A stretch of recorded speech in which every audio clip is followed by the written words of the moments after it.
पानीपत के बाद बाबर द्वारा भारत में लड़े गए युद्धों में से सबसे महत्वपूर्ण खानवा का युद्ध था। जहां पानीपत के युद्ध ने बाबर को दिल्ली और आगरा का शासक बना दिया, वहीं खानवा के युद्ध ने बाबर के प्रबलतम शत्रु राणा सांगा का अंत कर बाबर की विजय को एक स्थायित्व प्रदान किया। बाबर और राणा सांगा के बीच युद्ध के अनेक कारण थे। राणा सांगा भी अफगानों की सत्ता समाप्त कर अपना राज्य स्थापित करना चाहता था। उसने अपनी शक्ति बहुत बढ़ा ली थी। उसके राज्य की सीमा आगरा के निकट तक पहुंच गई थी। बाबर को उससे किसी भी समय खतरा उत्पन्न हो सकता था। राणा सांगा समझता था कि बाबर भी अन्य मध्य एशियाई लुटेरों की तरह लूटपाट करके चला जाएगा, फिर उसके जाने के बाद वह दिल्ली पर अधिकार कर लेगा। परंतु जब उसे एहसास हुआ कि बाबर दिल्ली छोड़कर कहीं नहीं जाने वाला, तो वह सोच में पड़ गया। सिंधु गंगा घाटी में बाबर के वर्चस्व ने सांगा के लिए खतरा बढ़ा दिया। उसने बाबर को देश से भगाने का निर्णय लिया। इस बीच जब बाबर ने अफगान विद्रोहियों को कुचलने का निर्णय लिया, तब अनेक अफगान सरदार राणा सांगा के शरण में जा पहुंचे। इनमें प्रमुख थे इब्राहिम लोदी का भाई महमूद लोदी और मेवात का सूबेदार हसन खां मेवाती। इन लोगों ने राणा सांगा को बाबर के विरुद्ध युद्ध करने का उकसाया और अपनी सहायता का वचन भी दिया। राणा सांगा बाबर द्वारा कालपी, बयाना,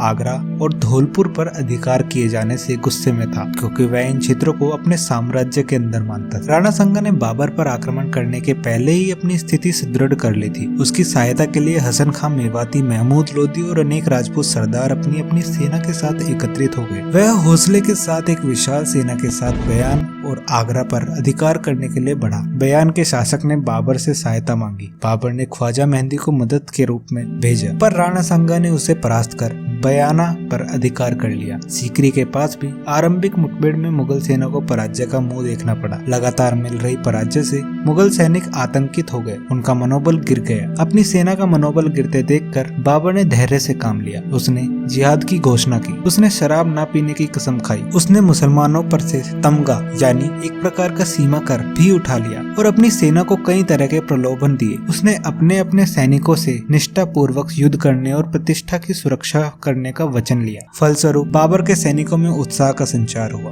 बाबर राणा सांगा का मुकाबला करने के लिए फतेहपुर सीकरी के निकट खानवा नामक जगह पर पहुंचा। राणा सांगा उसकी प्रतीक्षा में था। बाबर ने जिस चक्रव्यूह रचना का प्रयोग पानीपत में किया था, उसी रचना को खानवा में भी किया। 16 मार्च 1527 को खानवा के मैदान में दोनों सेनाओं की मुठभेड़ हुई। राजपूत वीरता से लड़े पर बाबर ने गोला बारूद का जमकर इस्तेमाल कर राणा के सेना को पराजित कर दिया। राणा रण क्षेत्र से भाग निकला ताकि वह पुनः बाबर से युद्ध कर सके, पर कालांतर में उसके ही सीमांतों ने उसे विष देकर मार डाला। बाबर के लिए यह एक बड़ी जीत थी। खानवा का युद्ध बाबर के लिए बहुत महत्वपूर्ण इसलिए था क्योंकि उसने एक वीर शासक को हराया और यह बात पूरे भारत में फैल गई। इस युद्ध ने उसे भारत में पांव फैलाने का अवसर प्रदान किया। इस युद्ध के बाद राजपूत अफगानों का संयुक्त राष्ट्रीय मोर्चा खत्म हो गया। भारत में हिंदू राज्य स्थापित करने का सपना भंग हो गया। खानवा युद्ध के बाद बाबर की शक्ति का आकर्षण केंद्र अब काबुल नहीं रहा, बल्कि आगरा दिल्ली बन गया। तो ये थी कहानी बैटल ऑफ खानवा। वीडियो पसंद आए तो वीडियो को लाइक करें, सब्सक्राइब करें